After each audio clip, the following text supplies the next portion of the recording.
All right. Well, the Knicks lose what I call a house money game. This was a Jesus Christ bonus game for the Knicks. It's late. My voice is cracking. This is immediately after the game.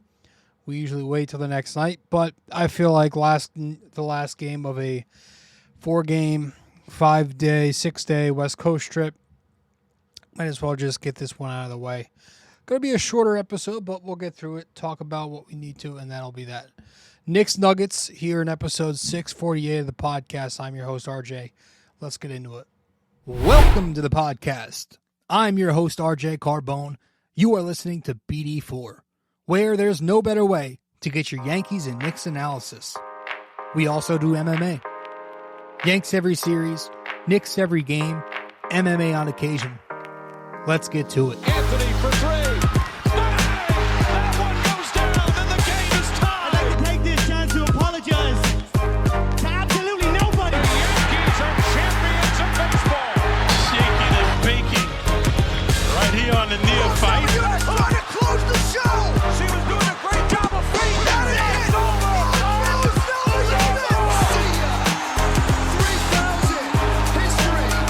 Coming up, so KP, don't you regret not coming to the Knicks? Don't you regret not coming to the Knicks?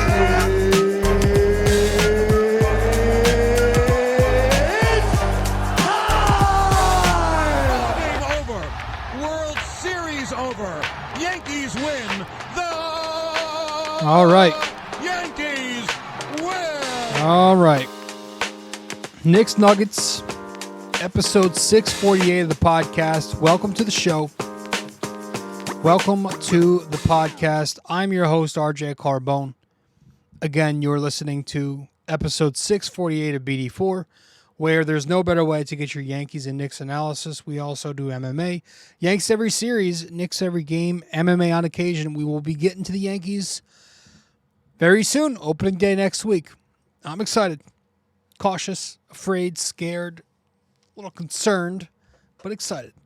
The UFC's got some big stuff coming up, but we are talking New York Knicks in this episode here. As I'm recording again, this is the night of the Knicks Nuggets. It's technically Friday morning. Luckily, I'm off tomorrow with everything, so I can get to this episode right away. But the Knicks lose. The Knicks lost tonight to the Denver Nuggets, 113-100. As expected, it was the final game of a West Coast trip. The Knicks had just won all 3 of the West Coast games prior to this, 4 in a row overall. And they're going into the final game facing the defending champions, the team with the best player in basketball, the most skilled big man of all time, and probably going to be the best big man of all time if he's not already. Not to mention, Denver is a tough place to play. They are a dominant home team. Obviously, you got the altitude there in Colorado. So, didn't expect this one to be a win, especially with the Knicks still banged up at the moment. But they fought like hell. They are never, knock on wood, gonna get blown out. The Knicks were in this game really until the final 7 minutes and change, maybe even went on longer. Like, they were in it. It was a 2-point game at some point in the fourth quarter. So they did their damn jobs. Early on in the first quarter, you had Isaiah Hartenstein, kind of starting hot out the gate. But the Knicks transition defense was bad. But it was still close. It was 32-30 after 1. Second quarter, Alec Burks gave you some good minutes early. And the defense was pretty steady until iHart checked out. And then it just collapsed. Defensively, they kind of just imploded. But it was still 61-56 Denver at half, so it was a close game. Third quarter, the defense was a little poor. Brunson had a couple of tough shots that he took at the end of the period. Didn't get back. The Detroit kids, the Detroit guys came in and kind of had some bad moments that we'll talk about. And it was 88-76. So slowly Denver's kind of just pulling away. Fourth quarter, the Detroit guys kind of redeem themselves for a couple of minutes. They make some tough shots. Deuce McBride chips in with a three. And then it's give and take with them too, because they had some really rough moments after they helped the Knicks get back into the game. And the Knicks never really recovered from that despite crawling within two. And they lose, again, 113-100 to the Nuggets. Brunson finishes with 26 and 9. Isaiah Hartenstein finishes with a career-high 20 points. Nikola Jokic with a casual 30, 14, and 11.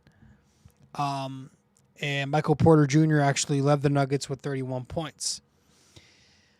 For the Knicks, offensively, I would say their offense ran stale once again. There were some good moments in this game, especially in the first half offensively. I like that the Knicks attacked the paint tonight.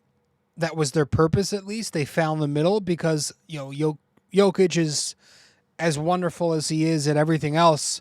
He's not the best rim protector. And the Knicks were targeting that.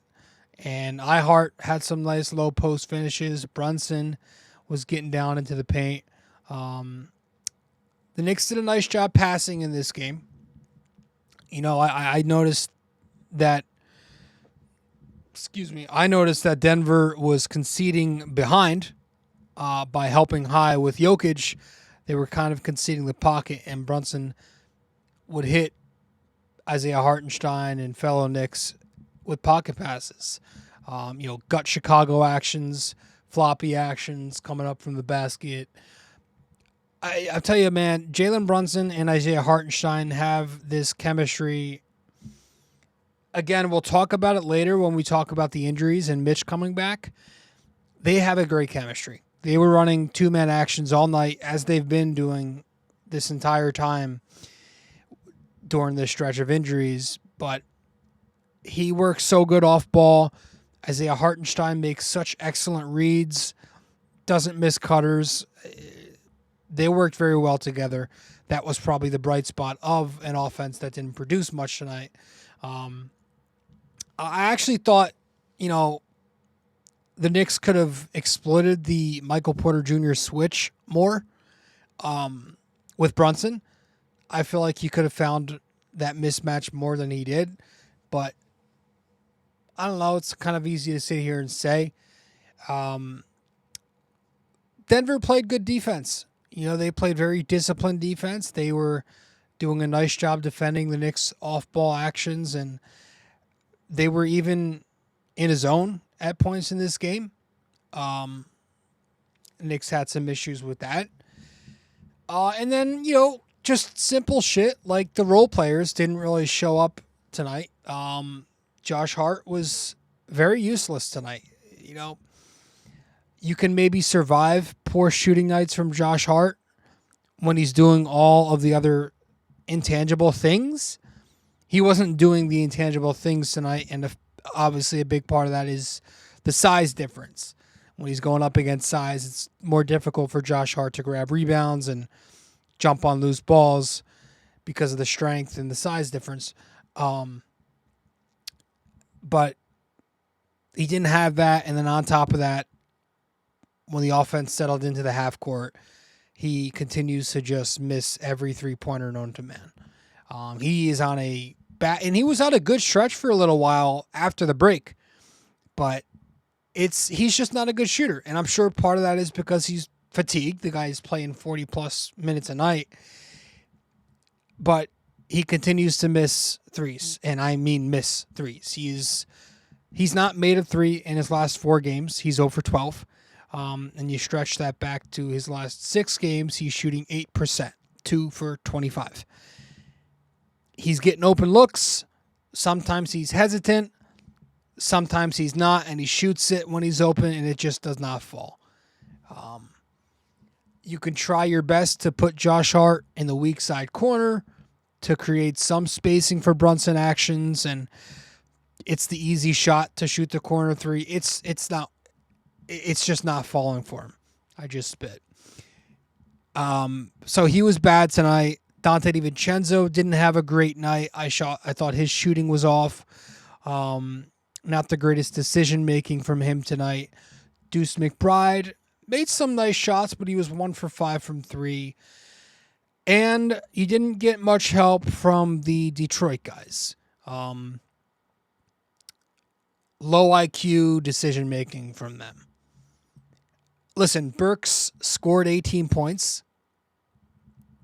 So the shot making was good with him. It's hard to sit here and agree with anybody who says he had a good game. Because if you watched this game and you watched Alec Burks, this was one of those yeah, but type of games. Uncalled for shots, awfully timed shots, and awfully timed turnovers. And Bojan Bogdanovic, same thing. Shots, awfully timed, turnovers at the worst moments. And on top of that, he didn't make shots. So at least Burks made shots and gave you points. Bojan Bogdanovic missed 4 out of his 5 shots again.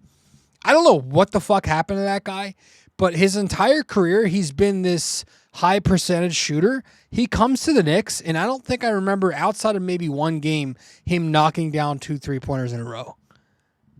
I am so disappointed that Bojan came here as this 20 points per game, 40% sniper, and he has become literally Evan fucking Fournier 2.0.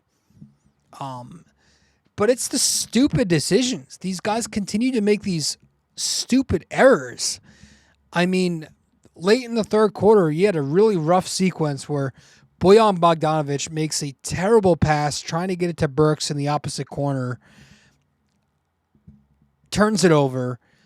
Burks turns it over not too long after that. And then the next time down, Burks takes this terrible shot where he's not even, it's again, clock management with the guy who was supposed to be your backup point guard.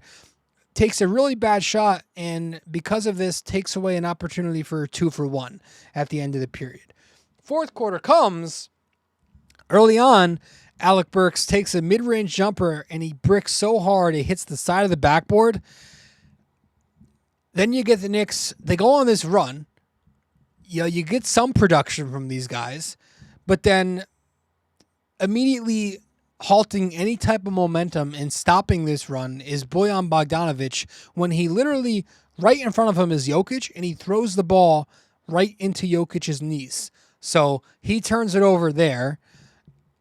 At the end of the fourth, you have that really bad turnover on the break from Alec Burks. It ends up giving Denver an extra possession. Now, did I say turnover? Well, he had a bad turnover. Then he had a bad foul on the other end, where they converted that into a free throw, and then another and one, which whoever it was converted. They had 5 of the Knicks' 9 turnovers combined, and they're just playing bad basketball, and they continue to just amaze me with how bad they are. They've brought that Detroit stench over to this fucking Knicks team, and I cannot wait until the day that this team's fully healthy so I don't have to see any of their faces ever again. The only positive from this trade was Bojan Bogdanovic's bloated salary that the Knicks are going to use this summer. So, other than that, I just cannot wait till they're gone. And it's gotten to a point where Bojan's like just as bad. Like, for a while, Burks was like so much worse. No, they're both terribly shitty. But all the role players weren't good tonight, so I'm not going to just pinpoint them, although we kind of just did for 5 minutes there. But the Knicks lost this game because of the size difference, right? They were not only shorthanded, but they just lacked the size. And, you know, I thought Precious Achiuwa, when he got minutes off the bench, was so-so in one-on-one against the Joker. He had some good moments, got some stops on him. But the Knicks were playing him straight up. Jokic, they weren't bringing any help, so they were afraid to get bit by Denver shooting threats, I'm assuming. I was curious that Tibbs didn't match Hartenstein's minutes with Jokic's, at least in the second quarter. Because in the second quarter, there was a stretch, again, where the Knicks were playing very good defense, and that was with Hartenstein on the floor. Hartenstein sits, Jokic comes back in, and as expected, the Knicks defense really slips. That was like a big moment in the game for me, where they kind of gave up some. They really let their foot off. They had a chance to take a lead, and they ended up going down by more than what they were down by at the end of the half because of that decision by Tom Thibodeau. And then, of course, to start the game, I was thinking about this pregame, which lineup he would go to. I thought he was going to go with the size lineup, for defense and rebounding against a Denver team who's very large. No, Tibbs went with the small ball lineup from the Golden State game for floor spacing. And the Knicks are not very large at the moment. So that hurt them tonight. Denver won the glass 42-31. They won the paint 66-46. They were 17-8 in second chance points. I thought they probably should have went with the Precious lineup, but they did not. Tibbs went with the Deuce lineup. At the end of the day, the Knicks played Precious 25 minutes. Deuce also played 45 minutes. I don't know if this was the best game for that, but they got beat in transition a little bit too. 16-7 on the fast break. Denver's half-court offense is already pretty good, so you can't also let them get out on the break in transition. Obviously, Jokic is one of the game's best outlet passers off the defensive rebound, and the Knicks were selling out on the offensive glass because of the lack of size, so they got beat on the break a few times. I also think they were playing physical defense, but the officials weren't letting them get away with that in the first half, but that's just me. But yeah, size was really the story defensively. Denver's huge. Denver's huge. Their smallest player is Jamal Murray, who's a 6'4" guard, and he's got some weight to him too. He's a pretty muscular dude. I think that's it. We'll hand out our couple of game balls before we get to a Mitchell Robinson update. Among the starting unit, I'm going to iHart. Bing bang. I thought Isaiah Hartenstein was good, man. 20 points, 8 rebounds, 3 assists. He shot 8 of 10, 4 of 5 from the foul line, a steal, 2 blocks. He fouled out at the end, but played 26 minutes. That's now his 9th game ball of the season, 2 as a starter, 7 as a reserve. But he was doing his thing, the playmaking, the rebounding, the hustle. This is a guy who must start when Mitch comes back. But yeah, to have a career high against Jokic, who is a guy who, Jokic is compared to in ways, obviously, what I call a Walmart version of Jokic, or, what people like to joke about Black Jokic. He had a really good game. The dude busted his ass considering the circumstances.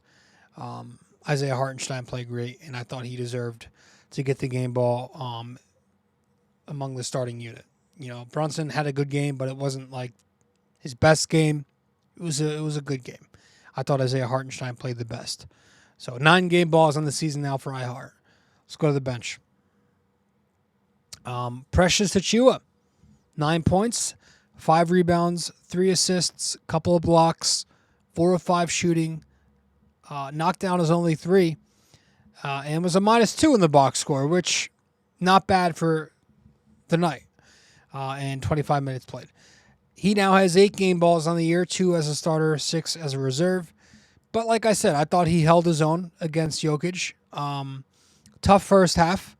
Gave up some baskets on him in the first half. He wasn't doing great on the glass in the first half, but he picked it up in the second half and he turned this into a good game for himself. He was pretty productive, and I thought Precious Achiuwa was good in what could be his final game as a big minutes rotation player on this team. We'll see. Which I guess that's going to segue us into our next topic. And we'll get to this Mitchell Robinson update. Let's do that as soon as we return from break here on episode 648 of BD4. Stay with us. We'll be right back. Hey there, thanks for listening in so far. If you enjoy this episode, please give us a 5-star rating and review on Apple Podcasts. And if you're on YouTube, don't forget to like, comment, and subscribe. Thanks so much.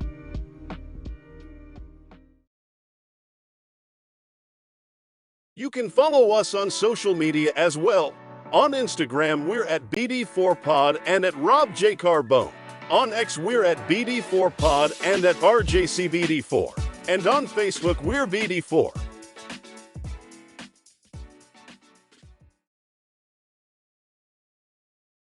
If you're interested in our website, just go to www.bd4blog.com.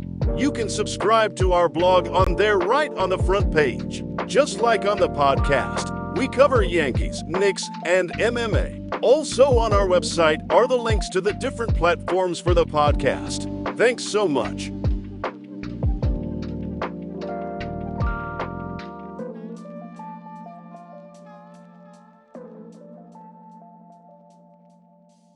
All right. Welcome back to the show. Welcome back to episode 648 of BD4. I'm your host, RJ Carbone. I appreciate you all tuning in. The Knicks lose 113-100 in a house money game in Denver.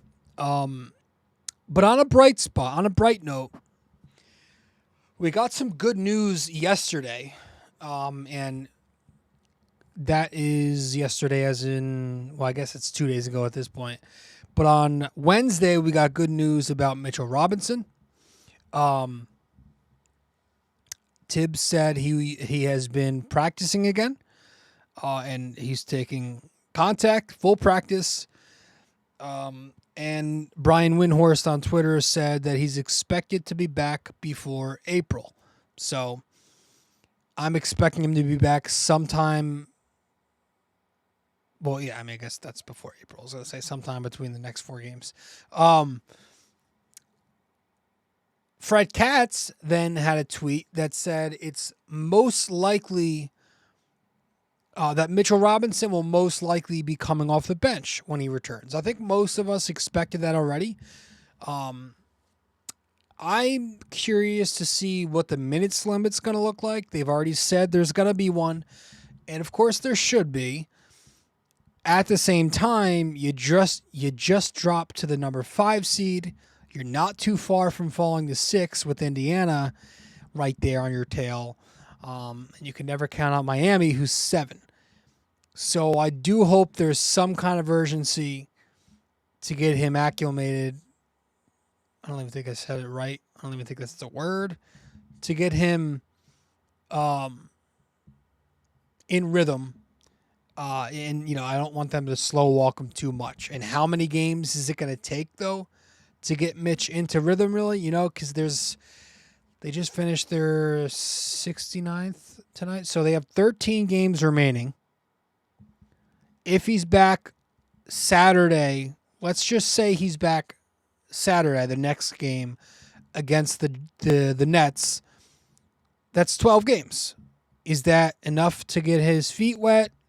I think that's enough. Hopefully it doesn't go too much longer, because I said a while ago I would like for Randall and Mitch to come back with at least 10 games left in the season. I feel like that would be enough between now and the postseason for them to get their feet wet. So hopefully he is back between now and Brooklyn, maybe the next game after that. But yeah, Mitch was having a great year. In 21 games on the season, he was averaging 6 points, 10 rebounds, an assist, 2 steals, a block, 2 fouls, and that was across 29 minutes. He was having a career season and was an early candidate to be a defensive player of the year.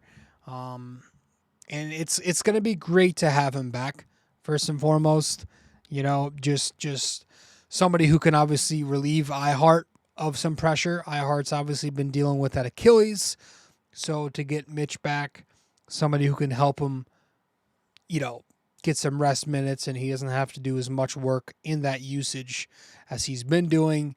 But yeah, Mitch and iHart, you have two elite big men right there.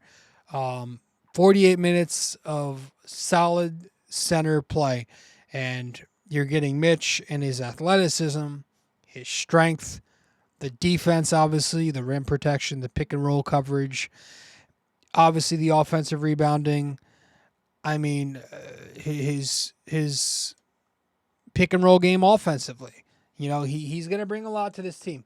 And the fact that he's going to be playing against backups, I am sure he's going to dominate second string bigs. This second unit has had trouble creating offense at times. And while I have some concerns there, they are going to get a good screen setter. So somebody who can help them create that way. Mitch has developed into a very good screener. And you could toy around with some of these lineups now. The lineup combinations, I'm very curious to see. Right, you can put Mitch surrounded by spacing. Right, you could throw him with Brunson, Dante, Anunoby, Bojan. That's going to be interesting. You could throw him in a lineup where it's all about defense and size. Maybe Randall's your scorer, but you could throw Mitch with Randall, OG, Hart, and Deuce McBride. That's an all-defense lineup right there.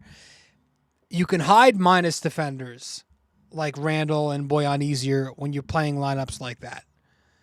So I am very curious to see all of the mixing and matching that Tom Thibodeau is going to be able to do when the Knicks are fully healthy. But even just Mitch and OG, my goodness, it's going to help them defensively. But yeah, I think coming off the bench for Mitchell Robinson is that should be something that everybody should be on board with. Isaiah Hartenstein has earned it at this point, and he's way too important for this offense. He makes this Knicks half-court offense so dynamic with what he's able to do up top. The passing and the screening at the top of the key, the playmaking at a short pick and roll, when he's off the ball, his movement, shifting into open space, that draws the defense out of the paint. Right? His ability to create floor space by passing, moving, screening is so big. He's not just hovering in the dunker spot like a Mitchell Robinson is. And he's got a little bit of a floater too. So that's where Mitch's fit with the first unit is a bit clunky. And that's why I am all for Isaiah Hartenstein being the starting big, at least until the rest of the season goes. Mitch's fit now with the second unit is still a bit clunky just because of the style of center he is. It's the spacing and shooting that you worry about. The bench with OG Anunoby and Mitch is going to be presumably Deuce, Bojan, Precious, Mitch, and then whoever they stagger. Burks is most likely going to be the odd man out. And then Precious is going to go back to playing 4, which, again, I don't love that. The defense is elite, but the spacing's very poor that way. And then you add in when Randall comes back, if Randall comes back, it's going to be Deuce, Hart, Bojan, Mitch, and a starter. So Burks is out. Precious is probably pushed out. Now, Precious brings you more offense than Mitch, and he's more switchable defensively. But Mitch is so good in drop coverage, which is their main scheme. The Knicks Tibbs doesn't switch his fives often anyway. They're not often in a switch. Mitch is a master in drop coverage. He's much better offensively and defensively on the glass. He's a much better rim protector with the size and strength that he's now built up, he's going to be their big. He's going to be their second string big. And I don't think the Knicks are going to ride with three bigs in the rotation when they're fully healthy. I think the 8.5 man is going to be Bojan, right? But how often is that going to be? The 8.5 man right now is already getting eight minutes. So you think come the playoffs, that's going to be even shorter, and that is where I worry about the spacing. Like Mitch playing next to Josh Hart, those are two non-shooters. So you add in Deuce McBride, who's a good shooter, but the defense is still going under on his screens because he hasn't developed that resume yet. So it's like it's going to be dependent on who they have staggered with the bench unit. Now, you could say you could put OG with the bench, but OG's not a guy who creates offense. Who's creating offense? You want a guy to create and give you some offense. You could put Randall staggered with the bench, but that doesn't really help with your spacing problem. And you saw, right after the trade deadline, what it looked like when Randall was with that bench unit. They just doubled the post and they forced him to kick out, and it led to some turnovers. They helped from his blind side. I don't know. It's going to be an interesting fit. But overall, as concerned as I am, or curious as I am about the offensive look of this team with Mitchell Robinson, I am very excited about how elite this defense is going to be. And that's their identity. At the end of the day, the Knicks win games first and foremost because of their defense. So I think he's going to fit in just fine. And, as far as this game goes, the Knicks lose, but I still think the 3 seed is very much possible. Orlando currently has the 4 seed with this loss and their win. So they're up by a half game over the 5 seed Knicks. But the Knicks are still right there. Milwaukee's the 2 seed. I think they're like 3 games ahead. I'm not sure, but I know that Cleveland is the 3 seed, and they're only 2 games ahead of the Knicks. So 2 games ahead with 13 remaining. Cleveland's dealing with a banged-up team themselves. Donovan Mitchell's got a bad leg. He's got a bad nose. I want to say, is it his nose? I thought I read something. Let me see.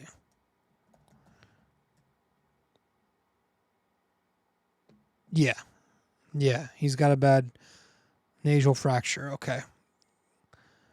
So he's going to be sidelined for a little bit longer before he's reevaluated. Yeah. So the Knicks have a chance. They have a chance as good as anybody right now to get that number 3 seed. But I would like for them to get back into the 4 seed at least, just to get that home court seed. And they have a good chance to do that. So they're going back home now after a 3-1 West Coast trip, and they're playing the Nets, which that's a game at the Garden. They're playing Detroit. That's a game at the Garden, not that that matters. And then they're going on the road to play Toronto and San Antonio. Hopefully, Mitchell Robinson and Anunoby can be back by the Brooklyn game. I'm not expecting them to both be back by then. Hopefully, one of them can be back. I still would hope, regardless of who is back when during these next 4 games, that the Knicks can go 4-0. It's a lot to ask anybody to go undefeated in a 4-game stretch, but like Detroit, that's got to be an automatic win. Toronto, I feel like you need to win that game. They're not very good. Now they're without RJ Barrett. Brooklyn, the Knicks always bitch them. They have to win that game. And I guess the San Antonio game, just because of Wemby, is the one game where you can look at and be like, all right, maybe they slip up, but that's a terrible team. So you really should be going 4-0, regardless of who you have. You know, if they weren't healthy for all 4 of these games, or if they only got one guy and it was towards the tail end of this 4-game stretch, I could probably live with 3-1, but you really need to do 4-0 here. And I think if you do that, you got a good chance to put yourself back into 4th place at the very least. So we'll see what happens. That's it, though. That's it. We'll wrap this up here at about 34 and a half minutes. Head to our final break. When we get back from break, we'll get to our trivia, and that will be that. Stay with us. Studio 69 Productions is a podcast production agency created by Leo Rodriguez to allow content creators to market their podcast. It's an online platform that will market your podcast or any other project that you're working on. Get in touch with Leo Rodriguez from Studio 69 Productions. You can find Studio 69 Productions on Instagram at Studio69NJ. Studio 69 Productions, where dreams are heard and born.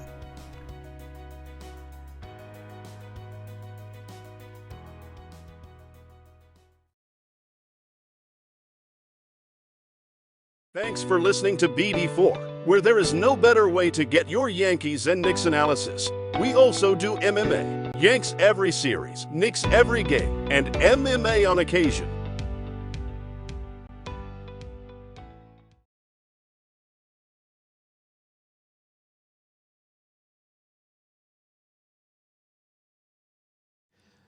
Welcome back to the show. Welcome back to episode 648 of the podcast. 648. Appreciate you stopping by. Let's wrap this up. Let's get to our trivia question, and that will be that.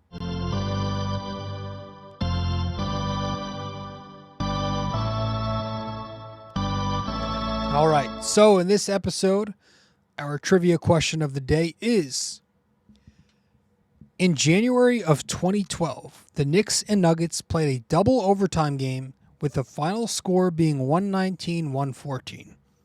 Who won?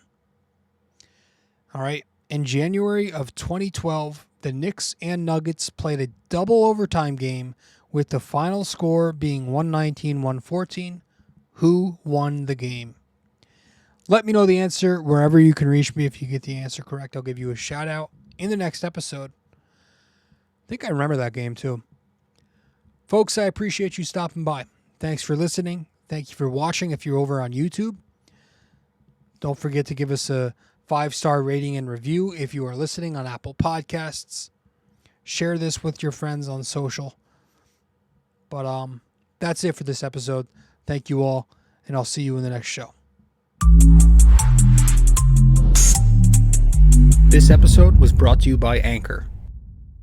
Hey there! If you stayed the entire way through, we thank you immensely for it. We hope you enjoyed this podcast and that you come back for the next episode real soon. Don't forget to like, subscribe, comment, download these episodes, and share them with your friends as well. BD4 is a 5-star podcast simply because of you, and we'd like to keep it that way. Have a wonderful day. Go Yankees and go Knicks!